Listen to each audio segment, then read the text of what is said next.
Welcome to the future, where the glass is half full and you'll need new glasses, where you'll be jumping from conclusions. The past is annulled, and a new future is born. Never before in history has so much meant so little to so many. AD on the radio.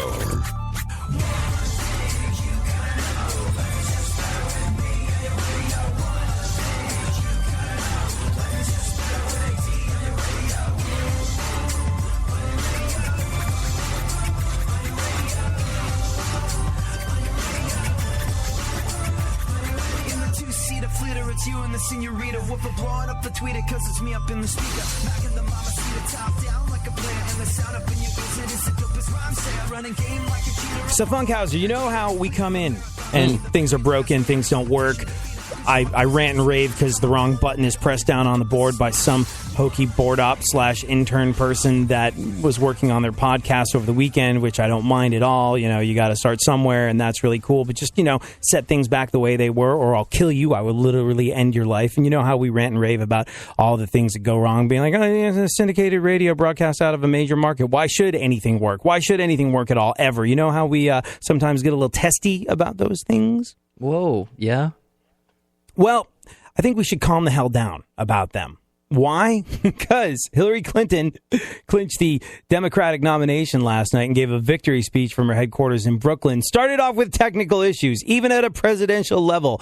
She talked for about 15 seconds with no sound, and then there was feedback, and then they finally got the mic turned on, and this happened. Oh.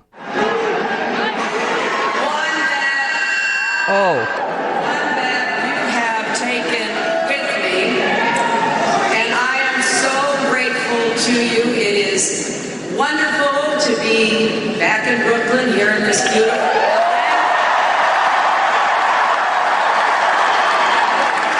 and it may be hard to see tonight, but we are all standing under a glass ceiling. Oh, see? There it goes. There you go. Plug that one in there. Yeah. Eventually she got there. We're not smashing this one. Thanks to you, we've reached a milestone. The first time in our nation's history that a woman will be a major party's nominee. And it is kind of cool. Like, credit where credit is due. I don't believe in playing identity politics. Voting for a woman, voting for a person because they're of a different race than whatever. I don't believe in that. I believe in the individual. This is a land based on individual liberties, and I celebrate the individual no matter what color, race, creed, religion, whatever the hell label you want to slap on them, they are.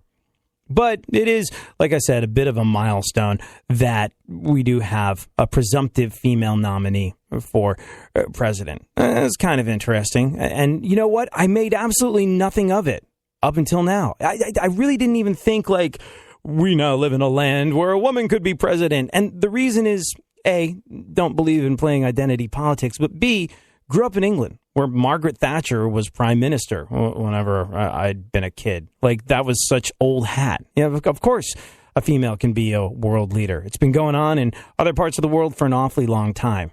And it didn't even occur to me. It's funny. It didn't even occur to me, probably because, I don't see people that way. I don't label people that way, and I don't put people in a box. But that whole idea of we live in a world where little girls can grow up and see that, hey, possibly a female can be president is cool. Does it make me like Hillary? No, but it kind of makes me like how far we've come as a country. Have we come far as a country? I feel like so many parts of America at the moment are more ass backwards than ever before. Does this indicate how far we've come as a country, Funkhauser? Can we feel good about this one? Or is it just sexist in and of itself to be like, yay, a woman can be president now? Like, to me, it's a big deal. That should have been the case for a long time. We're slapping each other on the back for finally catching up to where England was in 1982. You just live in the future, the future, where things are normal and there are no problems. The future. The future. What a beautiful place the future is. Unless you hate the future. Bernie Sanders still not conceding. Together, to understand that all of what we believe is what the majority of the American people believe, and to understand that the struggle continues. Next Tuesday, we continue the fight in the last primary in Washington, D.C. And tonight, I had a very gracious call from Secretary Clinton and congratulated her on her victories tonight. The struggle continues. Tweet us at ADSXE at Funk FM.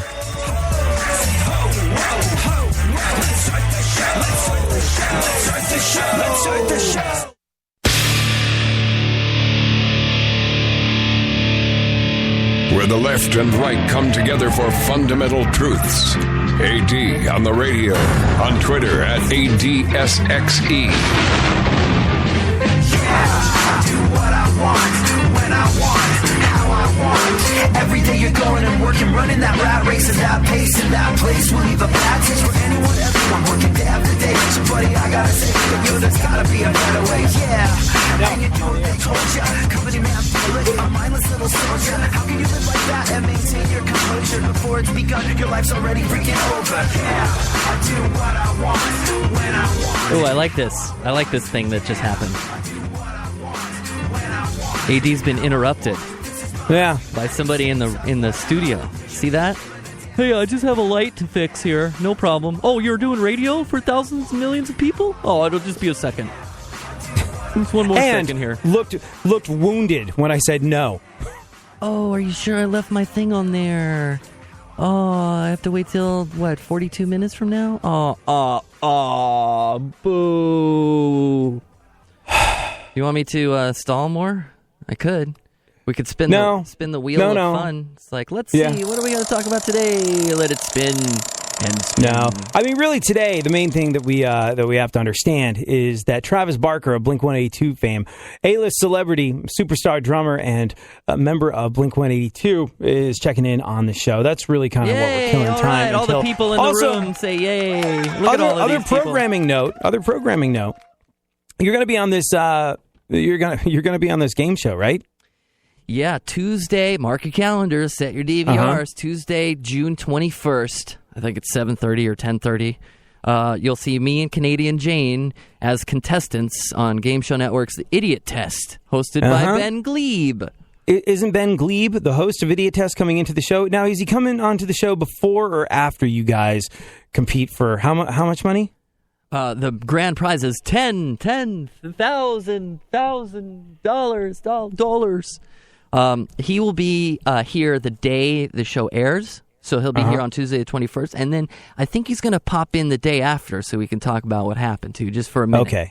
Okay, all right, that's cool because if he came in and you had him on the show before you competed, and then you went on and. Yeah, and then you went on and won. I think other contestants would be justifiably suspicious of your relationship, your privileged relationship that you had with Ben Glebe, host of Idiot Test, the game show you're about to compete on. Glad it won't be that sort of conflict of interest. You're giving them us a lot of credit when you say that I might win, because have you seen the show? It's hard. Is it? And I'm not very good. I thought the whole idea was it's Idiot Test, so I thought the questions were super easy and you just had to be first to the buzzer. That's not the case? No, you got to think. Got to use your noodle. You know, me. I don't usually do that. I wonder if you're like the majority of game show contestants. Talking about game shows, I like watching them, and my favorite part is the beginning when the contestants come out and tell you a little bit about themselves. It's like their only real moment. And sometimes they have something interesting to say, and the host never asks a follow-up question. It just kills me. Number one, tell us about yourself. My name is Eugene. I'm a scientist. I'm very close to isolating a gene. If I'm successful, I'll be able to cure every disease known to man. All right, ready to spin the wheel?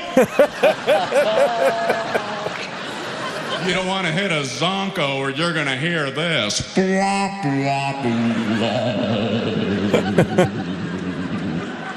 How about you, number two? My name's Toby and I got a dog. Oh, really? What kind of dog you have?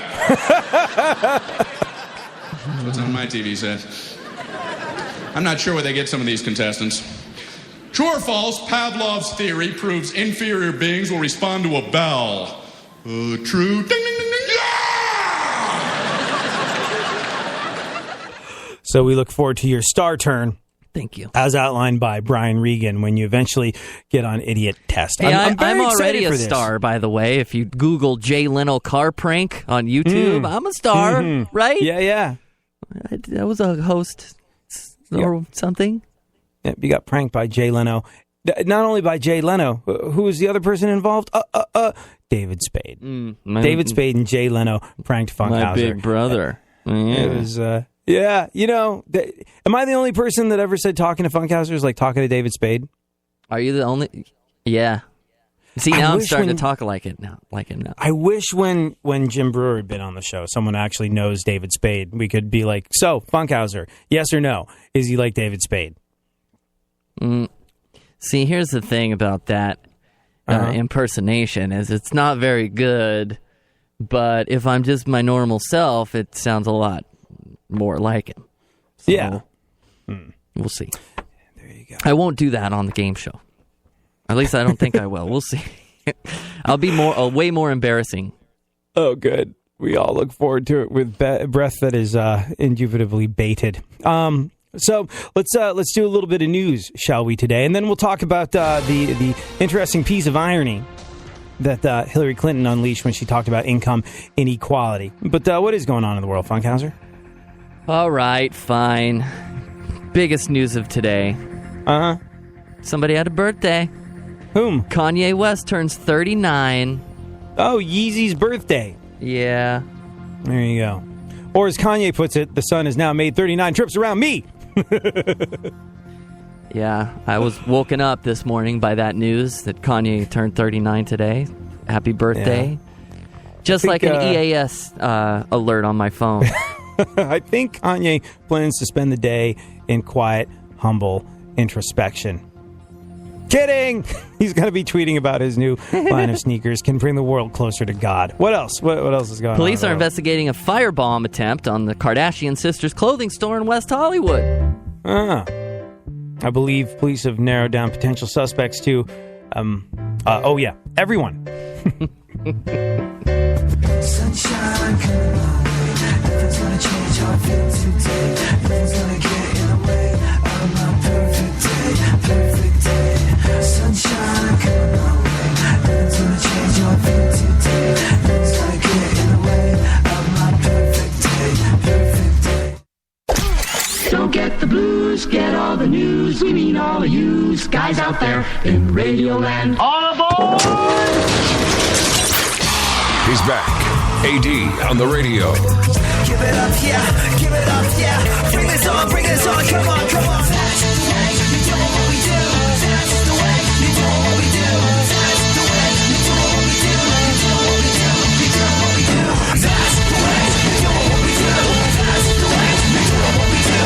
That's the way you do what we do. You do what we do. You do what we do. Well, it's a new one. Here I come again, coming again, taking it back to the place where I'm picking up the pen. And before I started, it's already a killer. When you know that you're good, I gotta say that it's a thriller. Hey, I do it my way. Alrighty then. Today we are essentially just killing time till Travis Barker of Blink-182 fame checks in on the phone. So let's continue with the news. Funkhauser, what else is going on in the world? Axl Rose is in the news. He's asked Google to remove an unflattering photo of him from 2010 because they do that at Google. To which Google responded, could you be much more specific? I think he's trying to get the fat Axl memes taken down, you know? I saw a good one. And here's the thing. He's been doing, between his gigs with AC/DC and Guns N' Roses, he's been more active lately. And he's in pretty good shape. And he wants the image of him in good shape to be the one that people think of when they Google him. And I think right now, if you Google Axl Rose, first thing that comes up is, welcome to the jungle. We've got funnel cake. When he became the new lead singer of AC/DC, I saw a great one that said, Back in Black, I want a snack. I wrote my own Guns N' Roses lyrics for a TV bit that I did a little while ago. I can't find it. Aww. But I do remember I came up with some alternative lyrics to some Guns N' Roses songs, like "Take me down to the Paradise City where the gravy's thick and they deep fry Twinkies. Oh, won't you please feed me scones?" That was my contribution to the internet zeitgeist that pointed out Axl's weight gain. But he's looking good. Looking good now. Looking like the Axl we wanted to see for a Guns N' Roses reunion. And he wants that to be the only Axl we think of. And unfortunately, you can't do anything about it. Can't do anything about it. It's interesting. Like back in the day, when I was in a band, record labels and management and PR companies, that they carefully controlled people's images. Like, say somebody took an unflattering picture of you, it wasn't going to go viral. Like, now you can make, if you're a website, you can make great money off of an unflattering picture of an otherwise good-looking person or a rock star. It's like, ooh, here's somebody looking terrible. I can sell that to 8 million websites for $8 million. So there's great money to be had out of unflattering pictures of rock stars and otherwise attractive folks. Like, if you get a bad picture of me or Funkhauser, like, A, we're not famous, B, no one cares because, we look like a train wreck literally all the time. But it's finding people that, like, here's Mila Kunis with zits and what looks like a double chin. Well, that's clearly worth $50,000 of anyone's money. That's a world we live in now. Thank you, Internet. Appreciate you, Al Gore, who apparently invented it. Go on. Former Browns general manager Ray Farmer says Johnny Manziel's future in the NFL is tenuous. Yeah. What's that tenuous mean? Being, tenuous, I think, if you look it up, is sort of a euphemism for completely effed. So, there you go. What else? Video surfaced of Justin Bieber. Oh, sorry, did I just puke in my mouth a little? Jeez. Juggling a soccer ball with the Brazilian soccer star Neymar. Oh, I think he figured, hey, I enjoy South American prostitutes. Let's see what else they're into. Oh, soccer. There you go. Unfortunately, the video ends with the two of them laughing and not with Bieber being booted in the face. But, oh well. There's always next year. We live on in hope. Go on. Major League Baseball's Marlon Byrd. Oh, yeah. This guy. He once said you have to be an idiot to test positive for PEDs. He just tested positive for PEDs. Oh, wow. What's PED? Performance-enhancing drug. Oh. Yep. After saying that you have to be an idiot to do them, he was caught doing them. Thank goodness I never publicly condemn myself for pleasuring myself in the car while I'm waiting for a traffic jam to abate. Oh, geez. Now I know what you're doing. No. I never sit in traffic enough to... And that was just once. Ooh, did I say that or think that? I think I was a little too matter-of-fact. Uh-oh. I can't believe that one. Let's move right along. A Tennessee woman admitted to shooting her husband over a text message. I think the judge hearing the case was lenient with sentencing because of how understandably annoying it is to receive a text message reply of K. Do you see that meme of the K falling from the sky? It's just exploding in a bunch of other Ks. It's pretty funny. I can't remember it, but it's funny. The giant K. Yeah. Speaking of giant Ks, 3 of them in a row. Let's check in with some American politics. What's going on in the world? Paul Ryan says he disavows Donald Trump's racist comment. I disavow. He disavows it. No, Paul Ryan. Yeah, that was interesting because, like, a couple days before, he was like, I endorse Donald Trump for president. And then Donald Trump said it's unfair that the judge in the Trump University case has, I think he used the word Mexican heritage. He said it makes him biased. Is that what he said? I want to be correct here because I don't. The thing that Donald Trump said, I want people to understand. I'm just repeating it before you go getting mad at me. He said it was unfair because of the judge's Mexican heritage. I believe is what happened. And then Paul Ryan, a couple days after endorsing Donald Trump, had to walk it back and be like, I don't support everything that he said. It's classic Trump, where a lot of the things he says are valid. It's just the way he spits them out with absolutely zero filter between his brain and his mouth. And I agree that we do have a problem with political correctness in this country, and it does hold us back in many, many ways. But what he said didn't do him any favors, is the thing. What he said didn't do him any favors, I don't think. And I think there's probably a way of saying, hey, you may or may not have noticed this, but in the run-up to me taking a stab at being president, there's been a certain amount of friction between myself and the Mexican community. Now, I don't believe that the judge that has been assigned to this case is going to be able to put that aside. I know it's his job, but I just don't feel like it's fair. This worries me. I said something out of turn. People took it the wrong way. And because of that, I think I'm not going to get a fair hearing. And every American, no matter how racist they may or may not be, no matter what they've done, deserves to have a fair day in court. And there's a way of saying, hey, I don't think I'm getting a fair day in court without getting people all bent out of shape. It's that thing where, like, a lot of the stuff that Trump says and does, you just wish it would be framed up in a slightly different way, and people would be able to take the chaff out of the wheat and get some real value from some of the things of actual value that he says and a lot of other people says. It's the context that destroys the validity in this situation. And I agree that we have a problem with political correctness in this country, but you also got to know how to talk to people. What else? Oh, this is Bernie Sanders news. He's blasted the media for declaring Hillary Clinton in the Democratic nominee before voters hit the polls in 6 states, one of them being where I'm from, California. Yeah. Sanders hasn't been this furious since 5 minutes ago. By the way, that's a very good Bernie Sanders. Do that again. I just have to do everyone that is old on the East Coast that I know all together, and it kind of comes out like this. So it's very good. That's actually, I think, one of the best Sanders that I've heard. Except, like, it's now that thing. I don't have an East Coast accent on it. It's just the tone and the anger. Yeah, you're right. It's the inflection, the tone, and I can't do it. That was very good, Funkhauser. Very, very good. What's interesting, though, is like now when I try and think of David Spade, I think of Funkhauser. Can't do it. Like, I just did too similar. And now when I try and think of Bernie Sanders, I just think of Larry David. You know what I mean? Yeah. Like, I can't picture Bernie Sanders. I immediately go to Larry David's impersonation of him. It's an interesting one how that works. Go on. What else? Regular breaks during the workday are the key to being an efficient employee.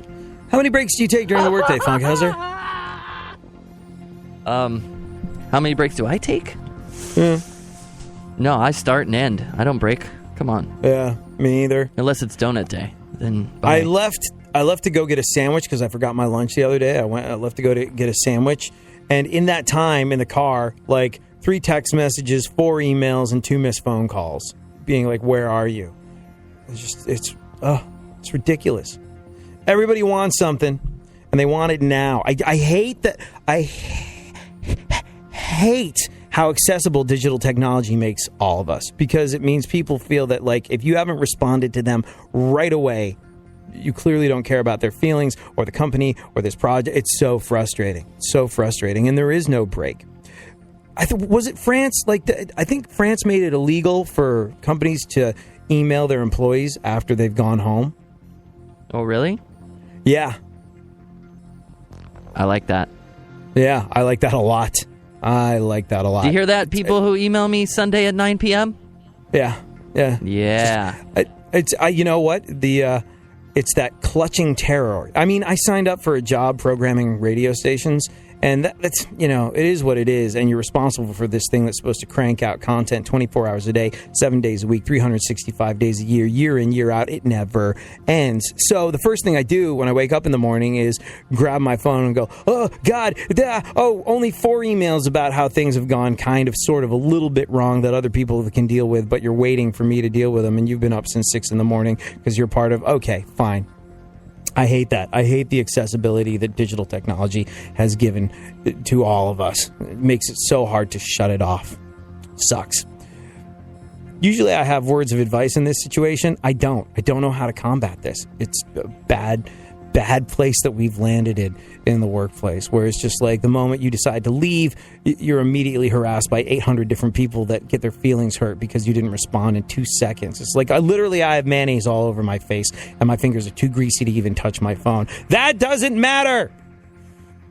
This cereal commercial ran 30 seconds after it was supposed to run because the new Metallica song is 30 seconds longer than it's supposed to be. Ah!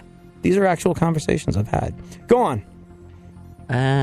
Okay. Having sex 2 times or more a week decreases the risk of heart attacks in men. Hold on a second. Chest. My left arm Tightening. just passed out. Yeah. Just like defibrillator. Clear. It's funny. I brought this up to a girl, and I was like, I don't think it works for women, though. And she was like, now immediately I picture a tremendously overweight guy eating butter constantly, having a heart attack and being like, you frigid bitch, you're killing me. She's like, overweight, chubby guys with heart problems are going to be blaming their wives for their cardiac arrests. I wonder, having sex 2 or more times a week decreases the risk of heart attacks in men. Does it have to be with another person? I'm asking for a friend. Yeah, it'll cut down on the risk of heart attacks unless you're having sex with someone else when your wife or girlfriend walks in. Then it pretty much guarantees one. What else?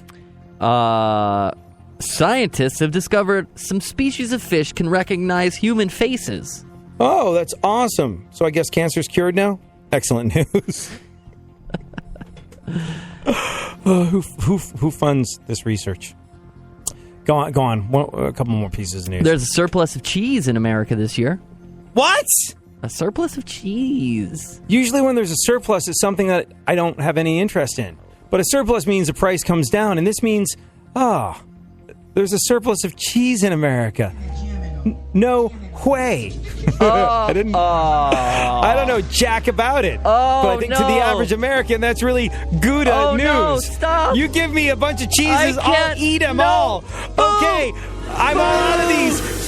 Could someone else participate? Oh, wait. I have a friend called Rick who likes cheese too. Rick oughta hear about this. I'm leaving.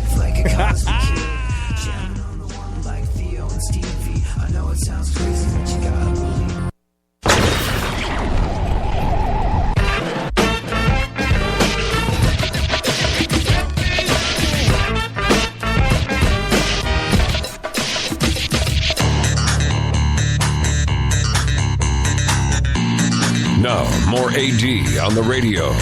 Back once again, the ill behavior, delivering and giving you a musical savior. Back once again, it's your boy AD again. Nobody rock a party better than me. Back once again, the ill behavior, delivering and giving you a musical savior. Back once again, it's your boy AD again. Nobody rock a party better than me.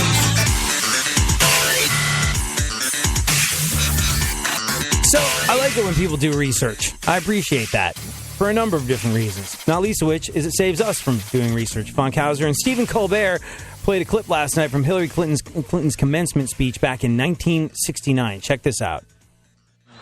On the eve of Hillary's historic achievement, a vintage recording has surfaced of her 1969 commencement speech to her fellow graduates at Wellesley College. We feel that for too long, our leaders have viewed politics as the art of the possible.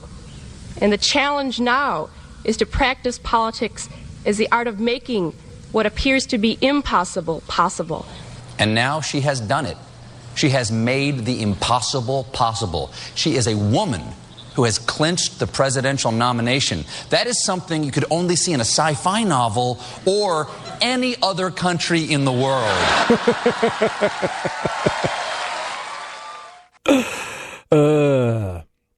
Hey, a woman who I fully expect to be president at some stage in the game, Ida Rodriguez, is going to be on the show tomorrow. The hilarious Ida. You can follow her on the Twitter at Funny Ida, I think is her Twitter handle, right, Funkhauser? Uh-huh. Mm-hmm.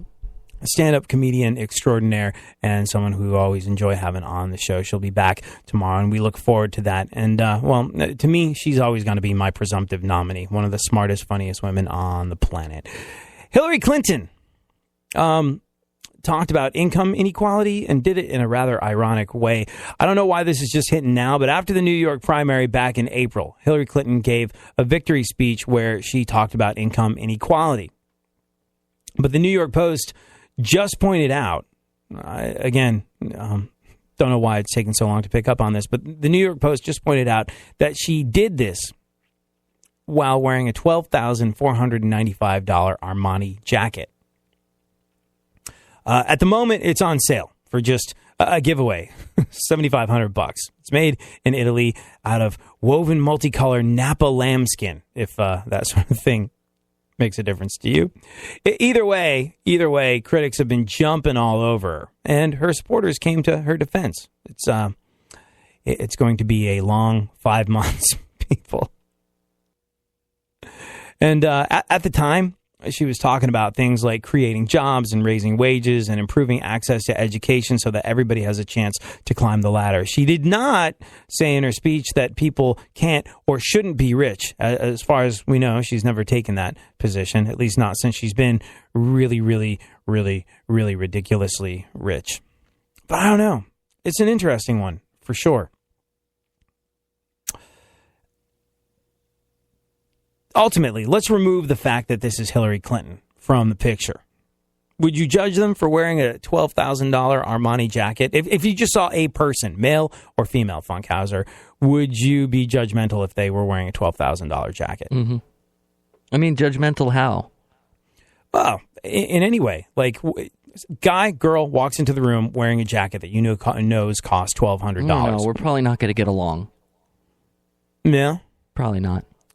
I don't know. If they, I don't know. Like I am, it's very interesting. I fall into a weird place on this radio show with our different affiliates. Like, for example, KPRC that carries us in Houston, completely and utterly a right-wing station. And not even a right-wing station, because the traditional right doesn't really apply to most of the hosts and most of the listeners of that station. Really, it's sort of like, old school, traditional, straight down the line, middle of the road Republicans are really no more than Democrats in disguise. Rhino, Republican in name only. That's where that station sits. Very, very right. And then when we're on there, I'm sort of like, hey, there's that guy that's a little bit of a lefty pinko commie, but we like him because, he's got jokes and we're allowed to exist, which is cool. I love that station. So happy to be a part of it. But on that station, I'm regarded as a bit of a, politically, we're not sure about this guy, but we like him because he seems to have humanity and the good of humanity in his heart, which is exactly where we're at. On that station, we're regarded as not right-wing enough. On, say, Real Radio 104.1 in Orlando, I remember Jack, the program director, being like, you're a lot more right-wing than pretty much everybody else on the station and our listeners, but it works for you because you appear to be on the side of human beings. And I was like, well, that's okay, fine. So it's interesting.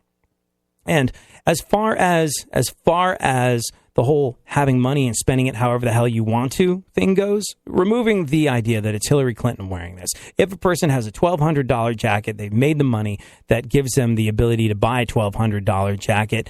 I think that's great, and they should wear whatever the hell they want to. It's their money. They earned it. They can spend it in a way that makes them happy. But inside, at my core, I just find that to be wasteful. Is it wasteful, though? Or maybe we're stimulating the economy? We're stimulating the economy of Italy, I suppose. But like a $1,200 jacket, when I think about what a $1,200 jacket could be sold for, and then what it could provide for, whether it be you or I find that to be wasteful. I would never do it, but I endorse anybody else's right to do it. Is that cool? Does that make sense? You know, you can buy 12,000 jackets for a small country that's cold for that. Right. But I mean, like, let's say that you've already bought 1,200 jackets for a small country that is cold. There's people still cold. There's people still cold. But at some point, you know, you got to live your life. You got to do something with your money that makes you happy, and you've worked hard for it. I don't know. I've never had... Do something else. And also, I have to sort of maybe assume that, you know, folks like Armani give Hillary Clinton jackets. Like, that's worth $12,000 worth of advertising right there.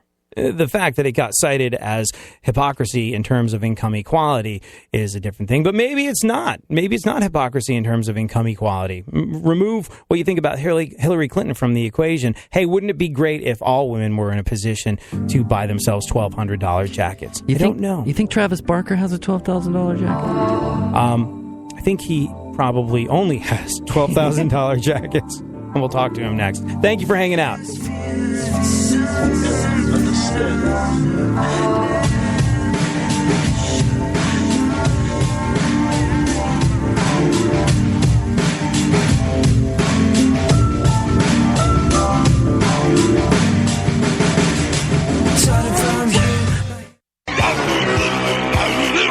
There's something happening here, and you should know what it is. The Dumbing Up of America.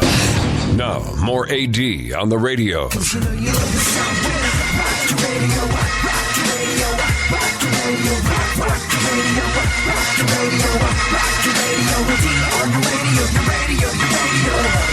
We are joined on the phone now by Travis Barker, drummer, superstar, legend of San Diego's very own Blink-182. How's it going, dude? Can you give me a quick 1-2, make sure I got you? 1 2 1 2. That's awesome. I cannot believe I'm on the phone with Travis Barker. Thank you so much for taking the time and being a part of the show today. Yeah, of course, anytime. Thanks for having me. I have to ask, and we're going to get into the new album, and... Oop. Did you just dial someone? No, that's weird. That is weird. I was going back through your history just a little bit, and look, there's a lot of misinformation out there, so correct me if I'm wrong, but were you a garbage man who was at one point sleeping on people's couches before the whole drumming thing took off? Yes, absolutely. Look, a lot of people call you punk rock's first ever superstar drummer, and there's no two ways about it. You are a bit of a superstar. We are struck by the fact that you're on the phone with us here today. Did you ever imagine, while you were sleeping on people's couches, being a garbage man, that any of this would happen? I mean, at that time, my goal, I had a very small, goal, and it was just to, find a way to get paid to do something I love, which was playing the... Wow, that's really annoying. You know what? Hopefully that doesn't happen again. Maybe someone's in your house calling on the other line. yeah, no one's here. I'm home alone, so that's even weirder. Oh, it's coming from inside the house. Yeah. Movie. So if you are just joining us, we're on the phone with Travis Barker of Blink-182. New Blink-182 album, California, out July 1st, and the tour kicks off Friday, July 22nd in San Diego at Viejas Arena. So circling back to what we were talking about, did you ever think when you were a garbage man that was sleeping on people's couches, that everything that you've got going on, from collaborations all over the musical map to TV shows to sold-out arena tours to everything that you do, did you ever dream any of this was going to happen? Oh my gosh. Okay, we'll just deal with it. I don't know what's going on. All right, cool. No, I mean, my goal was to do what I love and somehow find a way to get paid for it, just to live and survive. So I never had a goal to be famous or to be anything. My idea of successful was having a place to sleep and be able to eat food and just do what I love for a living, which is play drums. He succeeded in all that and more. I mean, look, you've done a lot. You've worked with everyone from Game to Yellow Wolf to Tom Morello to Busta Rhymes to the RZA to Steve Aoki to Slash. You've got a clothing line, television shows. Got plenty to keep you busy. So what was it that made Blink-182 a priority again? I mean, it was always a priority. It was just a matter of time. Once we decided to do Muse Inc. last year and play these shows with Matt Skiba, it was just a matter of time. Once we did those shows and and they went over so well, and they were so fun, and it was just an amazing experience. Once we got in the studio and we started recording, I knew it was going to be an incredible record. You know, we already had great chemistry. We were in the studio. Around that same time, we were in my studio. We had written 20-something songs. John Feldman and I reconnected, and we had been friends for years from when I toured in the Aquabats with Goldfinger. Right, and for those that don't know, John Feldman is head honcho Goldfinger, but also an unbelievable record producer that has twiddled knobs for the biggest and best, and now kind of a record industry mogul that has produced the new Blink-182 album, California. You know, we just caught up, and he was like, "What are you working on?" And I was like, "We're actually recording a new Blink album." And I was like, we're sitting there, and I was like, "Why aren't you in the studio with us?" Like, and I had just mentioned to Mark and Matt, I'd love to get a couple producers in, because we hadn't worked with a producer since Jerry Finn had passed away, and Jerry Finn was amazing. So the goal was, let's get in with a couple different producers over the next couple weeks. Long story short, we got in with John the next day. We didn't leave his studio for a month and a half later.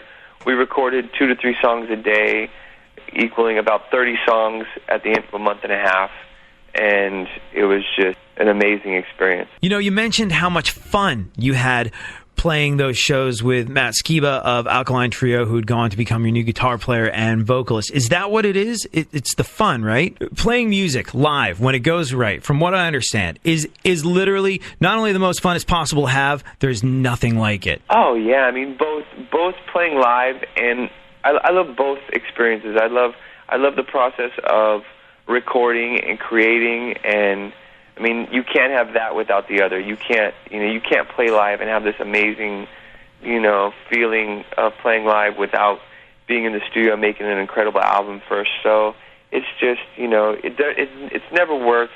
It's always been something I've been passionate about. I love the creative process. I love building, and I love being a part of something that's happening and just seeing the productivity of it. And this is the first album Blink has ever created where we have twice as many songs as we need for one album. So creatively speaking, you guys in Blink-182 are absolutely on a roll at the moment, coming up with more than you need as opposed to how things were in the past? Yeah, I mean, the self-titled album, any album we've ever made, if there was 13 songs, maybe we had 14 written. Right.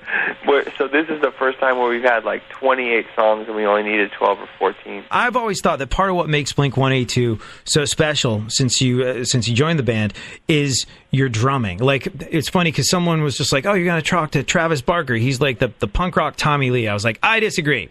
I think he is the punk rock Steve Gadd. And that's really nerdy drum talk for people that don't know, but Steve Gadd was the guy that played drums on Paul Simon's 50 Ways to Leave Your Lover and did something unbelievably creative. And I hear that in your playing. It always feels like you're pushing the creative boundaries with your drumming. Oh, thank you so much. Yes, Steve Gadd is one of my idols. Like, I grew up listening and learning, Steely Dan songs and all sorts of stuff that he played on. He's one of the greatest. So, yeah, I was definitely more influenced by people like Gadd than Tommy Lee. Even though I love Tommy Lee, he did inspire me as well, and he's a dear friend of mine. But yeah, man, I take that as a huge compliment. Part of what makes Blink special is your drumming, and it feels like you've always had space for that. Was it tough getting into that dynamic with somebody new in the band? I mean, what you said is key. We've never had, Tom never played guitar solos. Matt's not a lead guitar player. So there's always been like this cool freedom to kind of have drums and me do whatever, like, not do anything that's out of taste or doesn't, help the song, but, they've always been like, do something cool there, or like, try and go crazy there, and it's always been fun, man. It's always been, it's always been wide open for me to just kind of do me, and I've been blessed with that opportunity, and I think it's helped change our sound so we don't sound like every other band that comes from our genre of music. Yes, I'm sure you've heard this a million times, but the way you play, the way you attack the drums, whenever you hear it, it's unmistakable. You go, that's Travis Barker, and that is a Blink-182 record. Thank you so much. Another thing that's worth mentioning is you have a very strong connection with Houston, with the Houston hip-hop scene, with rappers like Paul Wall. Yeah, shout out to Paul Wall, Bun B, Slim Thug. I have a lot of friends, Trey the Truth, a lot of friends in Houston, man, and I love their scene out there, man. It's like, they've obviously changed hip-hop and influenced a lot of people, and rest in peace, Pimp C. Like, I love everything that's come out of. Yeah, I think for a minute there, people were scratching their heads being like, how did Travis Barker from Blink-182 become such a big part of the Houston hip-hop scene? But it just seems like something that you knew, you liked, and you made it happen. Yeah, I grew up loving hip-hop, even before I loved punk rock. Mm-hmm. You know what I mean? And so many people are like, dude, they're like bewildered by that. But I was actually into that way before I learned about, Black Flag or the Descendants or any of that stuff. I grew up loving Slayer. I grew up loving the Beastie Boys, the Far Side, UGK, everything. I was raised on everything. So, I love all that stuff. And, years ago, it was like 15 years ago, I remember Puff called me and was like, hey, we want you to be in the Bad Boy for Life video. I remember that video, and I remember seeing you in it, and I remember going, like, that's so awesome that he's part of this. Yeah, and, I had just finished Warped Tour. I had just played with Black Eyed Peas almost every day. Uh-huh. That was like a dream come true, and Black Eyed Peas were kind of under the radar at that time. Yeah. And when he called me for that video, I was like, whoa, this is insane, because, I was in Blink, and I was, still listening to the Descendants and listening to Minor Threat and everything I was raised on, but I was still bumping, Biggie albums and Pac albums and Too Short albums and, you know what I mean, everything. I was listening to everything. So when that happened, it was almost the biggest dream come true. And then, from there, it was, T.I. hit me and, 3-6 hit me, and it was just one thing after another. And I was able to give back to this genre of music I grew up on and loved and was passionate about. So it's been awesome. Again, this is kind of nerdy drum talk, because there was a period, I guess, suppose in the 80s or so, or 80s or 90s, where everything was a drum machine. And I've heard drummers credit hip-hop with bringing back the live drummer. They're like, you don't understand. They're sampling and looping these legendary live drum parts, and that is helping bring drums to the forefront again. Of course. I mean, for years, for decades, they've been using old breaks, from James Brown and the Meters and all these famous breaks, Biggie always used famous breaks from the old school, like everybody has, and they just sound like they're programmed, or a lot of it, even on my solo album, Give the Drummer Some, there's live drums everywhere, but there's programmed drums stacked on them, so it still sounds sonically, and it hits as hard as anything that is produced without live drums, but then you put that live drum element in it, and it's next level. I've even done it with a lot of EDM artists. I did some stuff with Afrojack, with Loudpack, with Steve Aoki, and it's the same thing, man. When you put live instruments that have natural dynamics and feel over, hard-hitting programmed drums, you can't beat it. It takes things to a whole other level. Correct, sir. It is completely next level. So, new Blink-182 album featuring new guitar player and singer Matt Skiba is done. It's called California. Tell people when it's out. July 1st. July 1st, and the tour starts July 22nd here in San Diego. Yep. And A Day to Remember out on the road with you. Yes, one of my favorite bands. I love that band. I love Kevin. I love those guys. And they have an incredible album that's about to come out as well. We are so excited that Blink-182 are back up in the game. New album California out July 1st, and we are so excited that we've been joined today on the phone by Travis Barker, the great Travis Barker, drummer of Blink-182. Thank you so much. Yeah, much love, man. Thank you.